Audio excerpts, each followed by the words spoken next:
This is the Hermetic Hour. I'm your host, Poke Runyon. And tonight, we're going to discuss the concept, the history, and the current application of the attainment of knowledge and conversation of the Holy Guardian Angel, the HGA operation. This is actually a worldwide practice and an essential stage in the development of any shaman or magician. Now, all serious magical students should make contact with their own guardian spirit. Now, in the Western tradition, this is typified by the medieval Book of Abramelin, in which a kabbalistic magician gives his son detailed instructions on how to conduct a year-long or longer devotional retreat in order to acquire the blessings, the wisdom, and the power from his holy guardian angel so that he can become the master of all spirits, good and evil. Now, this book had a profound influence on Samuel Mathers of the Golden Dawn, on Aleister Crowley, and on Franz Bardon. Now, Cagliostro, back in the 18th century, even had a 41-day version of this retreat in his Egyptian Masonry. In the O.T.A, we require a 3-day version of the retreat, as it was developed in Charles Russell's G.B.G system. That is the Gnostic Brotherhood of God, which Lou Kelling called the Great Brotherhood of God. That was Charlie Russell's. His own Thelemic organization, he was a follower of Crowley, but he also was very creative in his own right. And that organization flourished in the Southern California area back in the 1930s. Now, we in the O.T.A have the anchorite do 22 rituals, one for each path on the Tree of Life, during his or her stay in the temple. A record is kept, and a juice fast is maintained. Now, as far as we know, we are the only magical system in the West that has such a requirement at the present time. Now, we place this retreat in our third degree as a prerequisite to advancement into the inner degrees of the Crata Repoa system.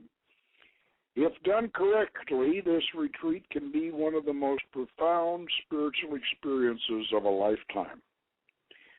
Tonight I'll share with you some of my retreat experiences and visionary knowings. I will also suggest the do's and the do-nots for those of you who might want to try this on your own, but I caution you that this is an intense and a demanding procedure which requires health, strength, maturity, and self-discipline to properly accomplish. Now, it should be supervised. So, let's come on, tune in, and climb the holy mountain together. Now, let me point out a few things first about this process that I think we need to lay the groundwork on to start with.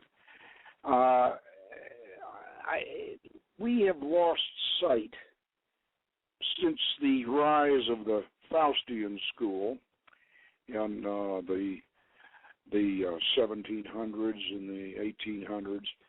We've lost sight, in many ways, of the essential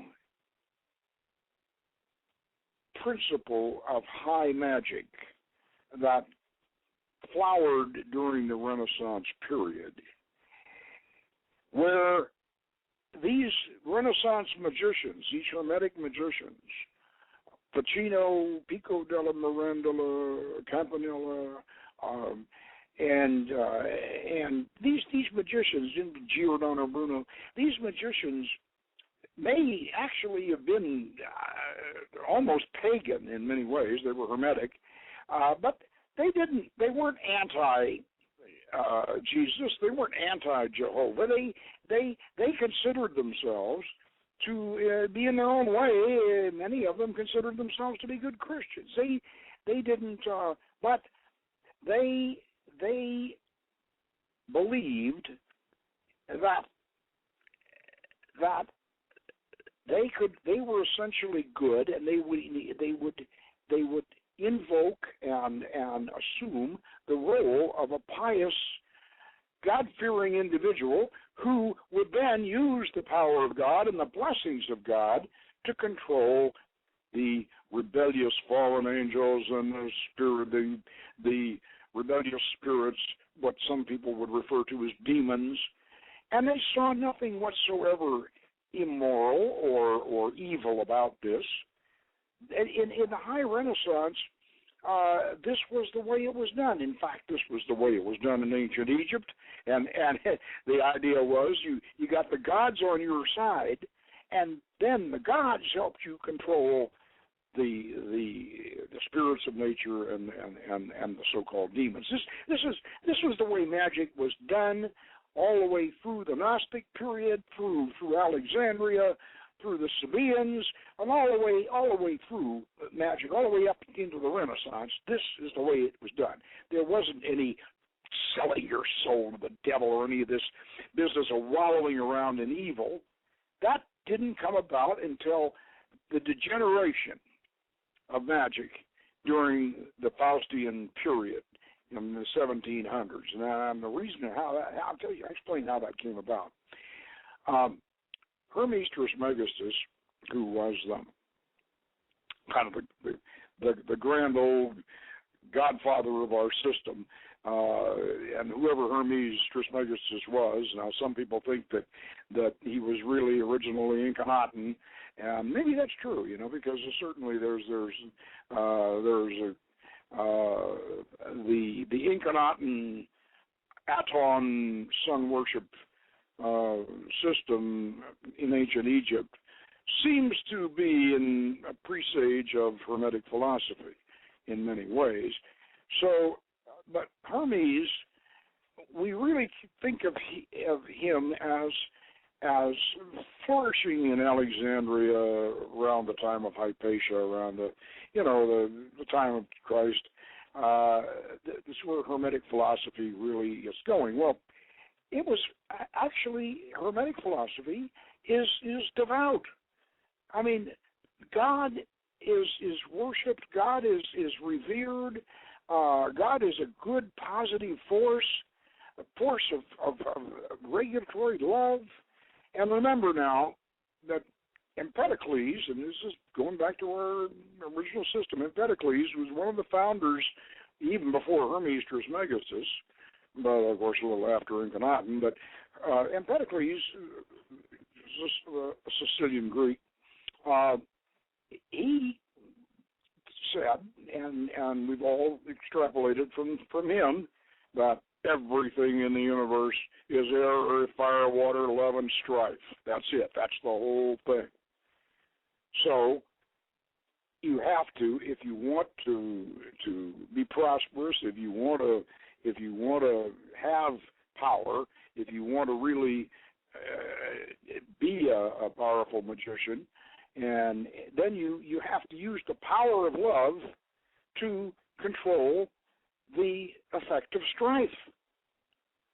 Well, okay, I mean, this is putting it about as simply as you possibly can, and yet, for some reason or other, we managed to get away from that in the 1700s, and we started wallowing around in this, well, they're going to sell my soul to the devil so he can give me all that. Well, this was a result. This started in 1614 with a philologist, a language expert, by the name of Casaubon, not the same Casaubon who did the True Relation, but this was an earlier Casaubon, who proved that the Hermetic treatises that Ficino had translated and whatever were actually post-Christian and not pre-Christian. Well, before Casaubon proved this in 1614, before that, Hermes Trismegistus was just about to be canonized. They had statues of him in Catholic churches, and while he was considered to be a precursor of Jesus, because Hermetic philosophy was in many ways similar to what Jesus was teaching, without the idea of deifying him. But I mean, so the Catholic Church had embraced the philosophy of Hermes. This meant that you could be a fully robed one-in-one waving ceremonial magician and still be a good Christian and get the church to put an imprimatur on your book up until 1614. So, in 1614, down came the statues of Hermes. They dragged them down, like Saddam Hussein and Stalin, pull the statues down. And then from then on out, in the Roman Catholic world, that part of Christendom, you could not get an imprimatur on a magic book. That's when magic started to go into this, headed toward the Faustian school. Now, I'm mentioning all this for a very, very solid reason. And I know that you're wondering, well, what does this have to do with the knowledge and conversation of the Holy Guardians? It has everything to do with it, and I'll tell you why. Because in medieval times and in the Renaissance up until 1614, the idea was that you use the power of God and the goodness of God and your own pure nature, your own goodness, to control. This gives you the righteous power to control these rebellious and these fallen angels, these so-called demons. This gives you the power to control them, both in your own nature and in a transitive way, in general, and gives you the power to control the elementals, the spirits of nature. And you did this. These magicians thought of themselves like Gandalf, in the white robe, the force of good. But at the same time, they were manipulating and controlling spirits that might be considered aggressive and evil and rebellious and whatever. This was the way it was done. This was the concept. So the idea of getting in touch with your own holy guardian angel, and they believed in, and we still do, and whatever, that everybody's born with a holy guardian angel, with a spirit assigned to you, a good spirit assigned to you. And then you can also say that, well, they got a bad one too. So, because naturally, even though we like to be in Kabbalah and in magic, I personally like to be a monist, philosophical monist. But then on the other hand, we find that it's very necessary to use dualistic philosophy in working with magic, because there's got to be a push me, pull you, and all this thing. And we have a up at the Briatic level, we have a two-stroke engine, and there's good and there's bad and there's white and there's darkness and there's positive, negative, and everything's a binary in the universe anyway. So consequently, we use the good, which is represented by the love force. Back to Empedocles, the idea of the love force. That you could, if you want to use a Star Wars analogy, that's the good force. But then there's the dark side. Oh yes, the power of the dark side. Well, there's that too. But really, the good, the love force, that which holds things together, that which is cohesive, that which attracts, that which is positive, that which is light, that force is what you use to control and channel the strife, the destructive, the dark forces, the chaotic forces. Now, this ought to make pretty good sense to everybody. I know that there are a lot of you folks out there listening, maybe they're in the Gothic thing, and maybe even some of you that think you're Satanists. And if you're smart enough, you're listening to me and you're saying, yeah, but I just goody stuff. Well, I think the more you get into magic, and the more you learn about magic, and the more you learn about the forces of the universe, the more you really ought to consider the balance. And you really ought to consider that just because when you were a kid, you got beaten with a Moses stick or you got beaten with a Jesus stick, that doesn't mean that Moses and Jesus are necessarily bad and that you necessarily have to go making them mad. Not a very good idea to do that. So the idea being that get the good forces on your side. Now, on the idea that we all have, and this is a very, very old idea, that we all are born with, astrologically, a good spirit and a bad spirit, okay? The good spirit looks after you and is you can call it your conscience in a way if you want to, but your good spirit is your higher nature. Now, along this line, while we're being philosophical, let's just consider the fact that regardless of whether you want to be religious or not, you should be aware that human beings are social creatures. We really are. We're social creatures, not in a visceral sense like ants and bees, but then on the other hand, we are. We're like ants and bees that also want to do things individually, but we also realize that we have to get along and we have to help each other, and we have to support each other, and we have to cooperate. And whatever competition we engage in has to be fair, and it has to be, and it can't be destructive. It shouldn't be anyway. So that's normal for human beings. So human beings are basically good. I mean, in the infantry, we have to train kids to kill people. Kids don't want to kill people naturally. We have to train them. We have to literally train them, and still only, I don't know what it is right now with these video games, it's probably a lot higher. But in World War II and even in Vietnam, only about 2 out of every 10 riflemen actually shoots at the enemy. People just don't want to hurt other people that much. Oh, sure, you tackle them on a football field, but you compete in business and all. But people are good. So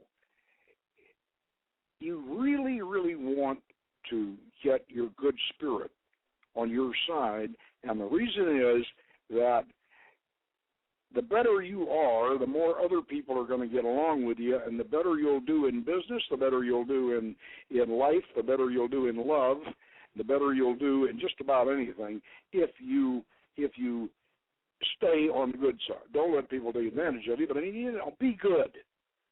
Now, I know, as I say, I know that a number of you listening to me, because when I first got into magic, the dark side absolutely fascinated me, and I wanted to. I was very fascinated by the dark side. Yeah, I even called myself Frater or Riemann, when I first got started. But when I began to realize the power of magic and how it really works and all that, I began to realize, wait a minute, this, I gotta stop playing around with this. Sure, the dark side is fascinating, and we do stuff in dim light, and there's a certain spooky aspect to magic, but basically, let's try to be good. So now, the reason why I emphasize this is that the idea of the Holy Guardian Angel Retreat is to find your good higher spirit and get in contact with your good higher spirit. And this is not easy for people who are on the path that rejects goodness and rejects God. Now, with us, we're not Christian. We're Hermetic, so we don't use YHVH. We we use O.T.A, but we still consider God to be a good, positive force. And now, on this holy guardian angel idea, this got started in the Western tradition with a book called Secret Magic of Abramelin the Mage. Now, this book was originally written by Abraham von Worms in about 1450, something like that, and it was published in Germany, and the book essentially is, and Abraham von Worms was a Jewish Kabbalist and a magician, and he wrote the book for his son Lamech. And the idea was to lay out this procedure so that his son could undertake this retreat, and this went on. The original version of this book now, there's 4 chapters or 4 parts to the book, and the retreat was 18 months long.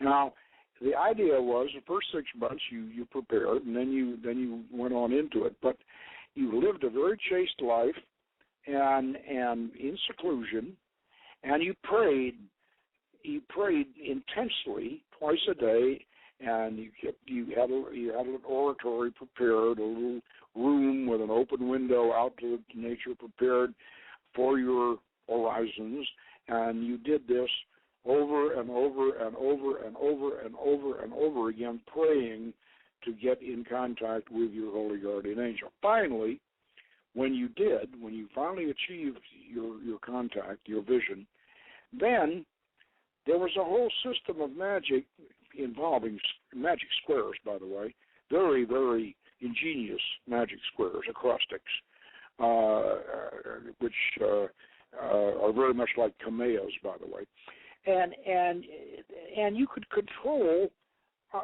just myriads of spirits, many of whom were considered demons. There's Astaroth and Belial, and a lot of demons that we find in the Galatia were in this catalog of spirits that you could control, because you had sanctified yourself, and you had kept this vision going, and you kept this retreat going until you finally had your vision, and then you had the power. And then you had the power to do this. Now, the original book, and by the way, before I forget to mention it, Franz Bardon, his spirits, 360 spirits of the Earth sphere, are taken from the German version of Abraham von Worms' book, the Abramelin book. Now, the way this got into the Golden Dawn tradition in Europe, the French did a copy. They translated the original book by Abraham von Worms into French, and it ended up in the Arsenal. And MacGregor Mathers was over there in Paris, and he got it out of the Arsenal, and he translated it into English. Now, Samuel Mathers did a very good job of translating the French book. However, there was a big problem. The French book was a terrible, terrible translation or version of the German original. There were only 3 books in the French version, whereas there were originally 4 in the German version. The French version, a lot of the spirits were missing, and worst of all, the magic squares. No, that's not the worst of all, but the magic squares were incomplete. And so, even though this book was quite important and all, and it really generated a lot of importance, it was not really as anywhere near as usable as the original book. However, there's one big, huge mistake in the French book that is not in the original German, and I can't figure out why. Maybe my friend Maestro Duquette tell me why he didn't mention this in his foreword to the German edition. In the French edition, the magician, when he's in this retreat, is supposed to get a child and use the child for his envisioning. Now, sure, he's supposed to do the prayers and all that, but the child is the one that's going to have the vision. Now, there's nothing about this in the German version. The German version, the magician himself finally has the vision, which is the way it should be. Why the French...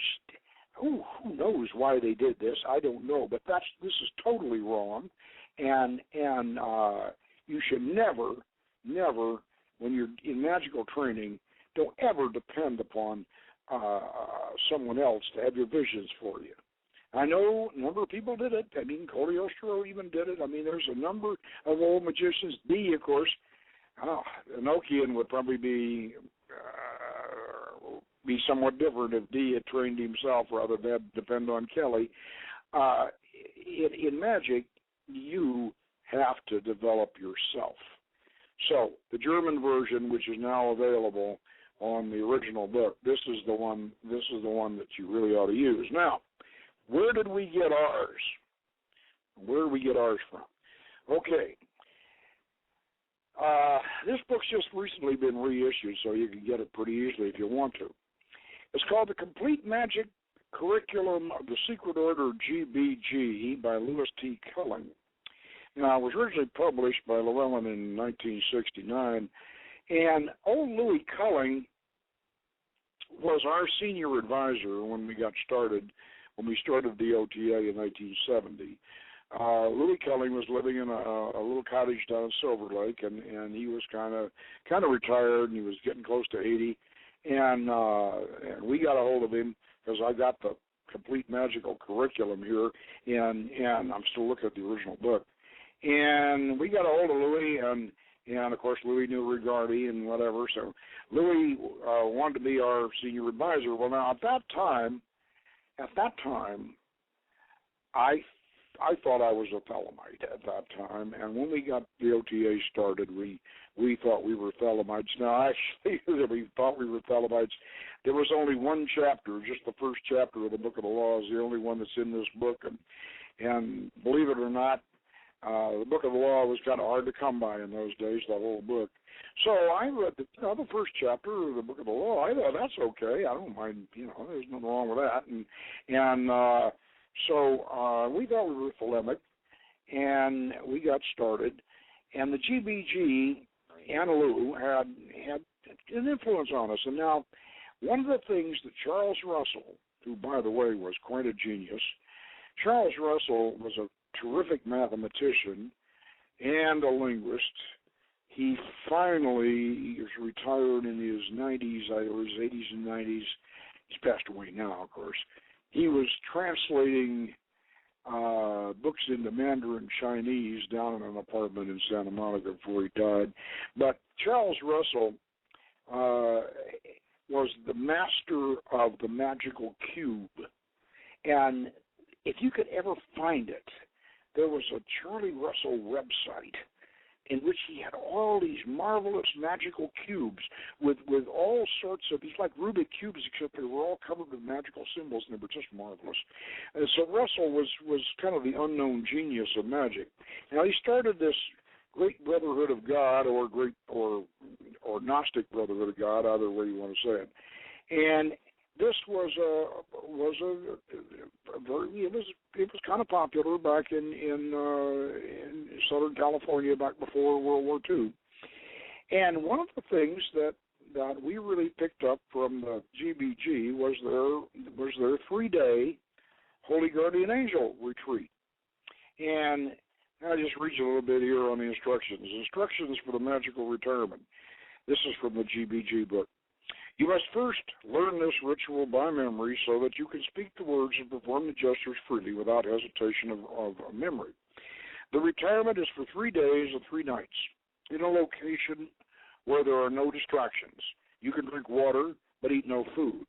If deemed necessary, for your well-being. You may take nourishment in liquid form only. That's the juice fast idea. Now, the ritual and your written record in your blank book, marked Book MN, is to be performed 8 times daily at 1 or 1.5 hour intervals. You may arrange this schedule in 2 parts so that you may have a siesta period. Do not neglect to write your record of impressions after each ritual. Now, that and then, of course, then they went ahead with the ritual, and it's kind of like their pentagram, of course, is more like a star ruby, and various aspects of the ritual. But anyway, when we took it over, and we took over this 3-day retreat idea, we came up with what I think is it's less thelemic, it's more generic. We got the idea that in 3 days you could do 22 rituals. You could do 1 ritual for each path on the tree of life, each major trump, and you could go all the way up. And then after each ritual, you would do just like the G.B.G. You would write it. You would write down in your diary. You would write down your impressions of each ritual, and you keep going and get a little bit of just a little bit of rest in between.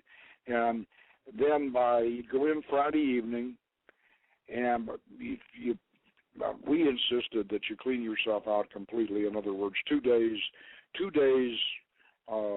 without any food, and then you go on in there and you got your juice. Not even a pulpy juice either. It's got to be a pretty clear juice. And you go in there for Friday evening, and you come out Sunday afternoon. Now, we realize that everybody's not going to make their contact on the same path. Somewhere, you're going to, and that is significant, that what path and where on the tree of life you actually do make your major contact. But after you've made your contact, you keep going. You don't say, "Oh, well, I made my contact. Now I'm going to quit." No, you keep going. You go all the way up to the top of the tree. Do them all, and you find that once you made your contact, then you will continue, and to get your inspirations. And so that was our structure. It still is our structure. And the first time I tried to do this, the first attempt I made was 1972. And I went in there and I made a huge mistake. And I want to underline this. I went into the temple, fasted, and I did all that, and had all my tarot cards, and I got my tree of life, and I'm in there in my altar and the whole business, and my porta potty, and everything I needed. And I took with me a copy of Bulwer Lytton's Zanoni to read in between rituals. This was incredibly stupid because the mind is perverse in this respect. I got so interested in Zanoni that was taking that Zanoni was taking more of my imagination and my focus than doing the rituals. I was just doing the rituals and then get back to Zanoni. Well, the result was I really didn't get a good contact. I finished it, but I didn't get a really good contact. So I realized that the mind is going to jump on something, especially if you give the mind something to attract it when you're trying to keep it focused on something. So therefore, we made based upon that bad experience that I had, I laid down some rules for the retreat, which still stand. You don't take anything in there to occupy yourself that does not directly relate to the ritual itself. So, take Rigardi's Garden of Pomegranates. That's a short outline, and And if you want to take Paul Case's Book of Tokens, that's on the tarot because the tarot relates to the paths, then okay, then that. But that's not going to get you off focus because then you could pick the tarot card and the path from both those books that can relate to exactly where you're at when you're going up the tree. Now, the same thing should apply to yoga because you're going to be using Hermetic yoga. Do not, when you use your Hermetic yoga, do not go into the spheres and talk to the pagan god forms. You don't do that because those pagan god forms are Yetziric, and they represent forces of nature and attitudes in your psyche, and you're trying to get to something. I mean, I don't mean to say anything's higher than the pagan, but it is really. I mean, you're trying to get to a higher spirit that is your link to God. And so, therefore, you use your yoga definitely, but do not get involved in your pagan god forms because you're not trying to reach a pagan god or a pagan goddess. That's not what you're trying to do. Now, I know some of the somebody's going to say, oh, they want to talk to Horus. No, Horus is not your holy guardian angel, and neither is Astarte, and neither is Baal, and they're not. They're wonderful. I love them, but that's not what you're going for. You're going for that link to the supernal. You're going for an experience that is Briatic at the. You're really not going for Yetziric experience. You want to access Bria and Absolute. You're not. And I know that some people will say, well, the whole thing is in Malkuth. Well, if you want to look at it that way, but let's try for Bria and Absolute and Malkuth if you want to split Kabbalistic hairs. Now, the second time I did my retreat, because I wasn't going to give up on it. I wasn't satisfied with the first time. The second time I did my retreat, at that time I was very much into Enochian. Now, I debated whether or not to mention this in this program, but I did, I will because it's the truth. I was very much into Enochian. So I did, along with my Hermetic yoga, I opened my watchtowers each time. Each time I opened my watchtower. And also I used, and we now have made this a requirement, in the Bible there is a psalm, right offhand, I don't have my Bible right next to me, I think it's 119, but there is a set of a whole bunch of 22 different little psalms, one for each letter of the Hebrew alphabet. Well, of course, the Hebrew alphabet is also the Phoenician alphabet, so you can use these psalms for each path, and you should. So use that. You use the psalms along with your yoga and along with your particular holy guardian angel ritual, which you develop.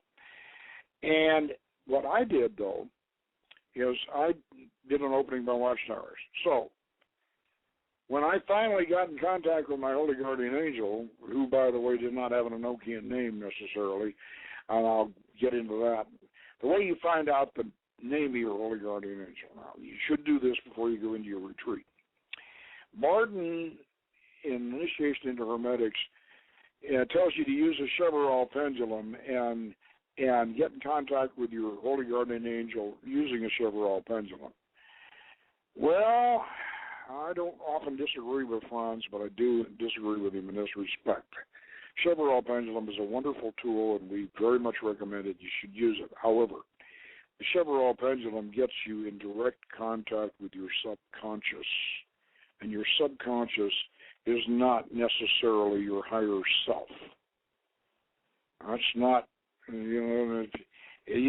really isn't. Your subconscious is kind of like a selfish little child, and is really not your higher self. And so consequently, the subconscious will give you accurate answers, but your holy guardian angel You want to do something a little more profound than the Chevreul pendulum for getting in contact. However, what you can do with the Chevreul pendulum is that you can get the name of your holy guardian angel, get it to spell it out. Remember now with the Chevreul pendulum, don't ever ask it any more than 20 questions. After 20 questions, it goes wonky. So use that to determine the name. Now, along with that, there's a book in the Goetia, the Lemegeton. The Goetia is a book in the Lemegeton. There's one of the books in the Lemegeton called The Pauline Art. And one of the major things in the Pauline Art is a great big chart of holy guardian angels. Well, yeah, and it's very well worked out, and you can do this. You can find, it's not too hard to calculate, and you can find your holy guardian angel's name on this chart in the Pauline Art. Well, I did that, and I came up with a name, and I got it. And, well, I thought that sounded pretty nice, but then there was something I was wondering about. I thought, wait a minute here. And I decided to go to Davidson, and, of course, every magician should have a copy of Gustav Davidson's Dictionary of Angels and Fallen Angels. And so I went to Davidson, and sure enough, I looked up my holy guardian angel, and, oh, he did not have a good reputation. Whoa. So I said, well, I'm not going to do this. Well, at the time, Dave Kennedy was in a very bad mood, and I told him about it. And I said, well, Dave, my holy guardian angel, according to the Pauline Art, turns out to be not so nice. And Dave said, do it anyway. And I said, no, I'm not. So I went and I used the Chevreul pendulum, and I used the ring and disc, the Golden Dawn ring and disc method, and I came up with the name of my holy guardian angel. Now, that's something you should do before you go into this retreat. Get the name, because that's what and then make a sigil of the holy guardian angel. Make a sigil. Use the rose. If you use the Golden Dawn rose sigil maker, you do it that way. An O.T.A. rose, you could do it that way. But make yourself a sigil and have your name already ready, so we can go in there and get it. Now, when I did my Holy Guardian Angel retreat in '74, the one that really worked, the one that oh gosh, I mean this was one of the greatest experiences of my magical life, and I just can't tell you how.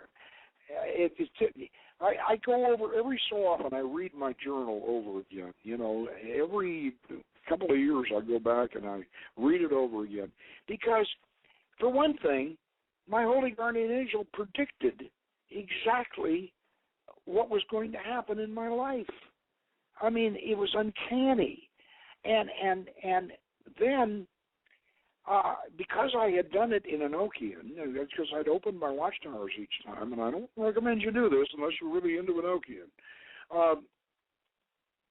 When I got my vision, I ended up with what my G.B.G said were the 10 laws of Atlantis, and they were based on the Tree of Life, because the Tree of Life has 10 spheres, and these were thou shalts instead of thou shalt nots, and they were beautiful.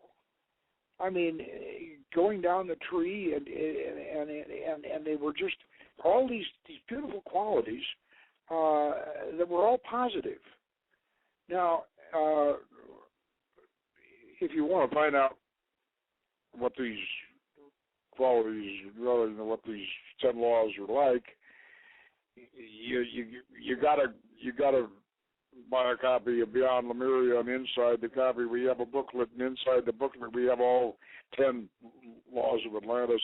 In the film itself, we only did about 4 of them because we didn't want to stay on that too long, so we did about 4 of them. I remember that Ed, he was playing Reverend Rich, the fundamentalist preacher, and after Merrick does this beautiful job of doing the 10 laws, and Reverend Rich says, "Is this a way to avoid the 10 commandments?" And Philo says, No. But wouldn't it be so much easier to obey those 10 thou shalt nots if you first practice these 10 thou shalts? And then Rich says, oh, we're all sinners, we need rules. And then Philo says, yes, but the qualities of mercy and compassion arise from within. They can't be imposed from without. So the 10 laws are, in spite of the apocalyptic and savage nature of Enochian, because it is apocalyptic, very much influenced by the book of Revelations, and in some cases ruthless and whatever, in spite of that, because I really was focusing on the good, I got those 10 laws that were just really, really beautiful. And so that was the vision that I achieved. But along with that, I looked back on my life. I had my life rolling up, and I grieved for things I hadn't been able to grieve about before. I came out of that retreat feeling like a transformed person. And I can't tell you just how wonderful an experience it was. And so I think that this is a terrific experience, and it's something that every magician who really is, serious about becoming a real magician should certainly consider doing in one way or another. Although it is, as I said in the abstract, this is a very serious and somewhat trying and demanding procedure, and you better be in good health, and you certainly better be have your head on your shoulders, and you can't be subject to any mental condition which you got to be in good shape. And the way we do it, I insist on staying right nearby. And of course, our temple, we have a little one of these little peephole kind of things that you can open up with a little brass door, So you can continually check, and the person doing the retreat is sticking notes if they need some. I need more charcoal, and by the way, you got to make up a bunch of Abramelin incense. You really got to make a bunch of that. You got to have plenty of charcoal and plenty of candles. And that's another thing too. There's a fire danger because you're in an altered state, and you unless you're really careful, you could set the temple on fire. And so that's something that I've got to be nearby. I like to be close enough to where I can hear you doing the rituals. And if a couple hours go by and I don't hear anything, I'm going to check on you. I'll knock on the door or something or other. Make sure that you're doing it. Now, everybody that does this oversleeps at least once, because you got to have that deep sleep. You got to have 2 hours of that deep sleep. So everybody tends to oversleep at least once.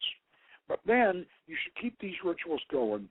You should keep them going about every hour and a half. You ought to be doing one. So your mentor, your concierge, whoever's monitoring your retreat, is going to be listening for those. He's going to be listening for you doing that pentagram ritual, getting started doing it. And so this has got to be a supervised. I think it should be a supervised activity. But I do want to emphasize, while we're on the subject, that you can do this. You can do this retreat and do it wrong if you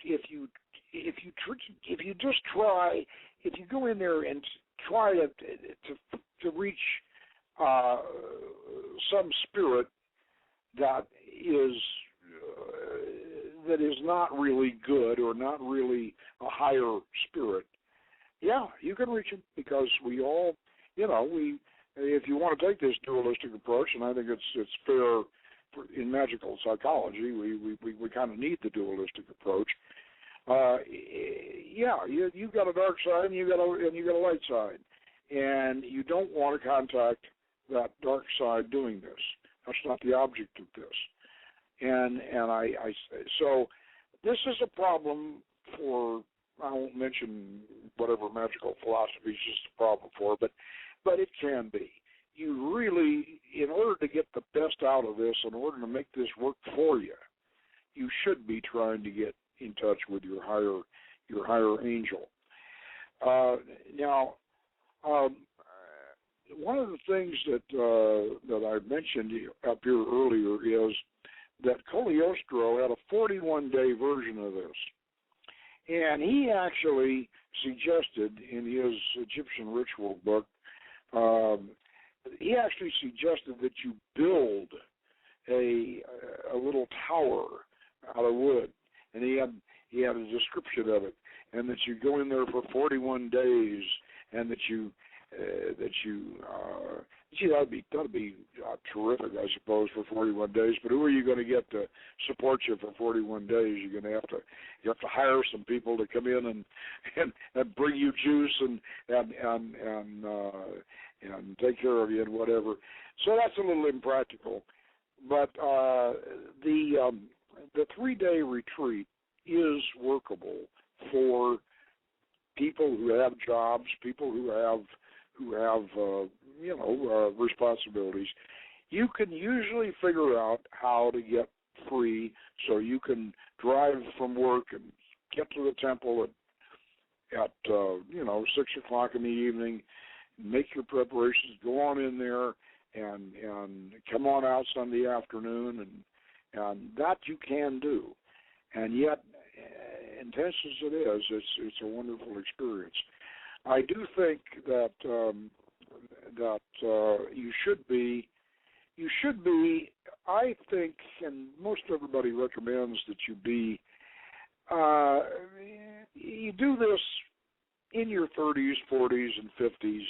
Don't you can still do it in later life if you choose, but it's better to do it when you're younger, and try as hard as you can, like I said, to get yourself all cleaned out and get yourself, purify yourself as much as possible before you do it. And also, I should mention that the operative device that you use when you're doing this retreat is a crystal ball. Remember now, don't do this with a dark mirror. You do this with a crystal ball, because a crystal ball is a vessel of light, and angels are creatures of light. So the crystal ball on the horned altar, the incense altar that you've all seen in our videos, and that this is how to do it. And your stool, and you sit down looking up at the crystal and doing your ritual. And remember, you don't take anything in there to read or anything in there to concentrate on that doesn't directly relate to the ritual you are doing. And you need an alarm clock. You need plenty of a wind-up alarm clock is best, actually. And Soror Shishad just mentioned when I was discussing this with her the other night, she said, yeah, it should be a wind-up clock so you can subconsciously hear it ticking. And that's a good idea. And you need, of course, naturally, you need a mattress pad and a sleeping bag, and so you can catch just a little bit of rest between rituals. What we're doing here is forcing. This is in a way almost a sensory deprivation kind of a.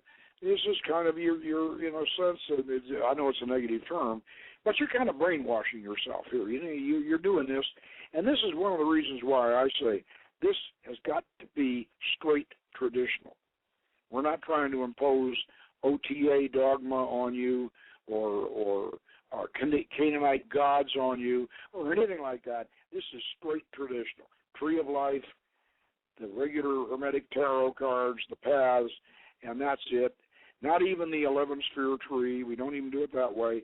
You do it straight tradition, because this is your guardian angel that you're going after. This is not something that this is not the O.T.A's guardian angel. This is your guardian angel. And so therefore, we want to keep it as close to the general tradition. In other words, the general tradition, the general Western established tradition. And I know you can say, well, in the Orthodox Kabbalah there are no tarot cards. Well, no, the Orthodox Hermetic tradition. Okay, so this is what we do, and this is how to do it. And I can't emphasize enough how important this is, and what a beautiful experience it is, and how many of us, and there are people in the O.T.A. who have come back and done it again. They like it so much they do it again, and it's almost everyone who's done this has had a profound experience. It just and I can't emphasize enough how important it is. Now, next week we're going to go off to Mount Shasta. We're going to talk about a kind of a different sort of vision. We're going to go up to California's Holy Mountain, and we're going to describe the whole tradition up there, and the place itself, and how to do Mount Shasta visions and retreats and all of that. And we'll base this, of course, on an article that I had in Atlantis Rising last year, in which we described this whole business. So we'll give you the article for reference, and we'll go up to the Holy Mountain, and we will see if we can't. And so we'll see you next week. And meanwhile, good magic.